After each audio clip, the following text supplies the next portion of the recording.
Hello, je suis Christelle Dupart et je suis révélatrice d'artistes visuels chez Les Hangars depuis plusieurs années. Alors que veut dire ce joli nom de métier? Ça veut dire que j'accompagne les artistes peintres, sculpteurs, dessinateurs, illustrateurs et photographes à se promouvoir et à gagner en visibilité en ligne et en physique. Si vous ne savez pas par quel bout commencer, si vous pensez ne pas avoir les codes du monde de l'art, si vous vous sentez seul et surtout si vous avez besoin d'un coup de boost, de motivation, de sourire et de bienveillance, alors vous êtes au bon endroit. Dans ce podcast, je vous partage tout pour vous aider à développer votre carrière artistique. Que vous soyez dans votre atelier, dans votre voiture ou en train de cuisiner, c'est parti pour l'épisode d'aujourd'hui. Hello tout le monde, salut, j'espère que vous allez bien. Moi, ça va super bien, comme je le raconte dans cette gazette numéro 26. Je reviens juste d'une semaine à la montagne et franchement, je suis remontée à bloc. Ce que je disais dans la gazette, je ne sais pas si ça vous fait pareil, mais moi j'ai l'impression que plus je vieillis, plus je suis team montagne que team océan, même si j'adore quand même aller à l'océan, mais j'avoue que la montagne, ça fait vraiment, vraiment du bien. Bref, assez parlé de moi. Donc on se retrouve pour la 26e édition de cette Gazette des artistes avec plein de sujets assez intéressants, en tout cas je l'espère. J'espère que ça vous plaira. Alors on va parler d'un sujet, d'un petit dossier que j'ai détaillé sur comment identifier votre clientèle cible, votre audience potentielle.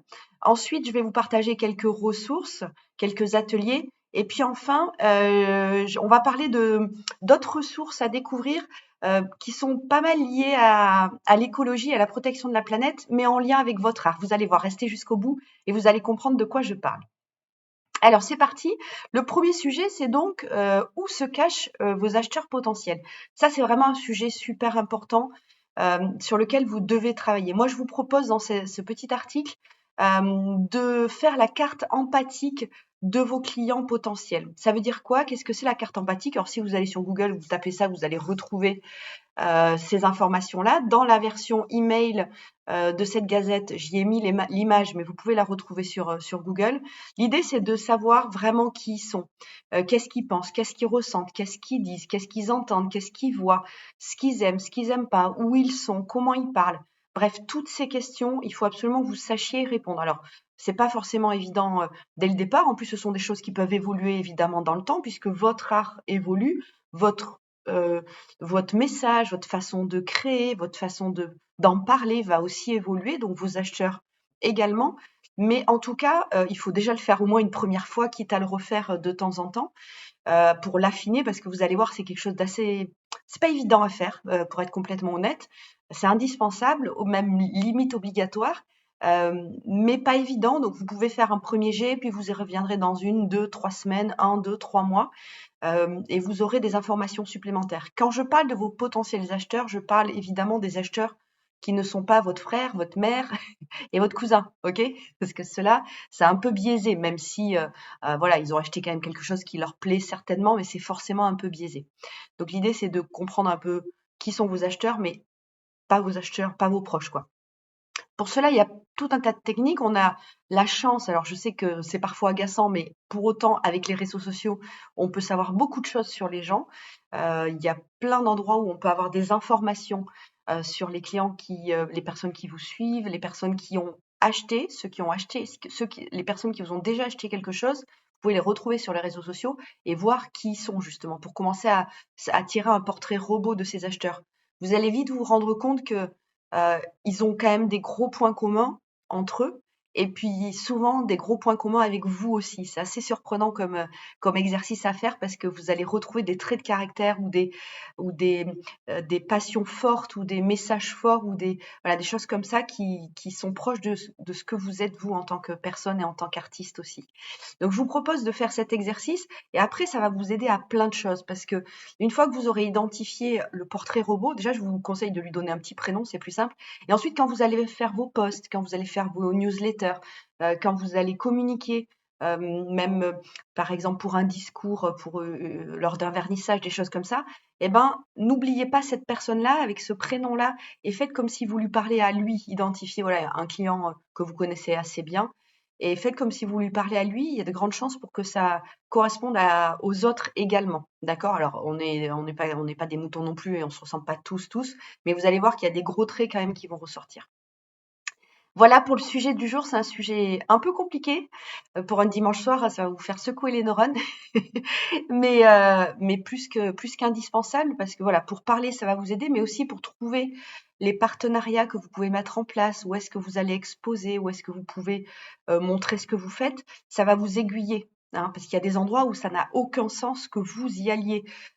Enfin, et puis la règle, elle n'est pas la même pour tout le monde. Pour certains, ça va avoir du sens d'exposer à tel endroit. Pour d'autres, ça n'aura pas de sens. Il vaudra mieux qu'ils aillent à cet endroit-là, vous voyez. Donc, de faire la carte empathique de vos futurs acheteurs, ça va vous permettre de vous aiguiller, de savoir également avec qui travailler, avec qui vous associer pour montrer votre art. Donc, c'est vraiment une étape assez importante à faire. Voilà. Alors pour ça, justement, moi j'avais fait un atelier il y a quelques semaines maintenant, peut-être quelques mois même, sur ce sujet-là de faire la carte empathique des clients, de réfléchir. Je montre dans cet atelier justement comment faire, où aller chercher toutes ces informations-là. Je vous propose de récupérer cet atelier si vous le souhaitez. C'est un atelier qui est en replay qui dure à peu près 2 heures, où il y a beaucoup d'informations pour vous aider justement à comment faire pour faire cette carte empathique. Là, pour ce coup-ci, c'est un atelier qui coûte 47 € normalement en replay.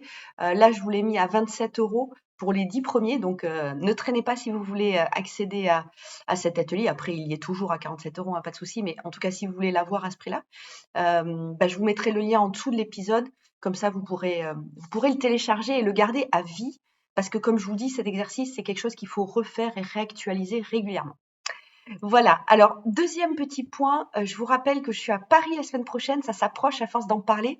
On est à quelques jours. Ce sera jeudi prochain, le 23 février. Je serai à Paris. Alors, pour tout un tas de sujets, je vais rencontrer plein de personnes. Je suis hyper pressée. Je vais aussi au salon des NFT le vendredi et samedi. Mais surtout, le jeudi soir, je fais une conférence apéro. Vous savez, j'ai commencé un tour de France en septembre dernier. J'ai fait Bordeaux, j'ai fait Marseille. Là, je vais à Paris. Je serai à Lyon en juin et à Poitiers en septembre. Mais voilà, là, je suis à Paris. Si vous voulez venir, il reste encore quelques places. On fait une conférence qui dure à peu près 1 h 30, où je vais vous détailler tout un tas d'idées pour être visible. Et puis ensuite, on boira un coup, hein, tant qu'à faire, histoire de faire connaissance. Vous allez pouvoir rencontrer d'autres artistes qui habitent aussi près de chez vous. Donc voilà, ce sont des moments assez chouettes en général. Donc traînez pas si vous voulez vous inscrire parce que les inscriptions se terminent demain, lundi 20 février. Parce qu'après, il faut que je prévienne évidemment le bar qui nous accueille de combien on sera. Voilou. Alors ensuite, dernière rubrique, les ressources. Comme je vous disais en début d'épisode, j'ai rassemblé quelques ressources liées un peu à l'écologie et à l'art. Alors pas que, mais en grande partie oui. C'est quelque chose qui me touche beaucoup à moi, la protection de la planète. De plus en plus, je m'y intéresse, de plus en plus, je fais attention. Et voilà, j'avais envie de partager ça avec vous et de vous donner 2-3 petites choses pour vous aider vous aussi, dans votre travail, dans votre art, à faire attention aussi à la planète si vous y êtes sensible. Alors, avant qu'on parle de ces idées-là, il y a un premier truc sur lequel je suis tombée, ça s'appelle les mensuels de l'art. C'est par Willow Cart. Alors, ils ont arrêté depuis 1 an, mais ils faisaient ça tous les mois. Ils faisaient comme une émission de télé, en fait, sur l'art. C'est plutôt chouette. Et il y avait notamment une des émissions, ou en tout cas un extrait d'une des émissions qui parle de l'art et les assurances. Quand on expose, qui doit assurer, par qui passer, etc. C'est une vidéo qui dure 10 minutes, je crois. Et voilà, je trouvais ça intéressant parce que c'est des questions qu'on se pose régulièrement. Comment je dois assurer, avec qui je dois passer. Donc là, voilà, il donne quelques petites informations. Donc je vous mettrai tous ces liens en dessous de l'épisode, hein, pas de panique.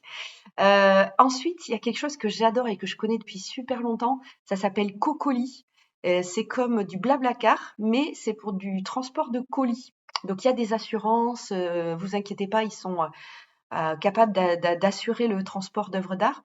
Mais en fait, le principe, c'est qu'un particulier qui va d'un point A à un point B pour le week-end ou pour un déplacement professionnel, eh bien, il embarque avec lui votre colis, votre œuvre d'art en l'occurrence là, mais ils peuvent transporter selon la taille de la voiture ou du fourgon tout ce qu'ils veulent. Et voilà, et donc c'est le même principe parce que de toute façon, ce trajet-là, il va le faire. Donc autant qu'il transporte vos créations. Ça coûte, alors sur le site, ils disent 80% moins cher qu'un transporteur classique. Je n'ai pas vérifié, je ne sais pas, mais en tout cas, ça coûte certainement moins cher que de passer par un transporteur classique. Et en plus, on protège notre planète. Trop bien. J'adore ce concept, je trouve ça génial. Donc cocoli.fr.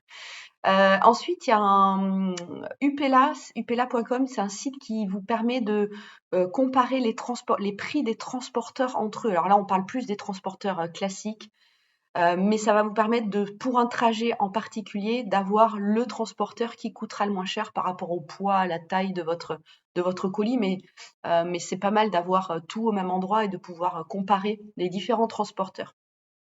Voilà. Et enfin, le dernier, je reviens sur l'environnement, c'est une émission qui est faite par Radio France qui s'appelle L'art et l'environnement, et EST. Et voilà, et il parle justement de comment l'art peut s'intégrer dans ce qu'ils appellent le marasme écologique, hein, je suis assez d'accord. Donc voilà, c'est une émission qui est assez chouette. Donc je vous laisse la découvrir, je mettrai le lien juste en dessous de l'épisode. Voilà, j'en ai fini pour aujourd'hui, pour cette édition numéro 26 de la Gazette des artistes. J'espère que ça vous a plu. Vous êtes de plus en plus nombreux à regarder sur YouTube ou à écouter le podcast sur les différentes plateformes d'écoute. Donc, je vous remercie vraiment. N'hésitez pas à en parler autour de vous, évidemment. N'hésitez pas à liker, à me laisser un avis, parce que c'est grâce à ça que ce podcast ou que cette chaîne YouTube grandira. Donc, un grand merci. Et puis, je vous dis à dimanche prochain pour une nouvelle Gazette. Belle semaine à tous. Salut tout le monde.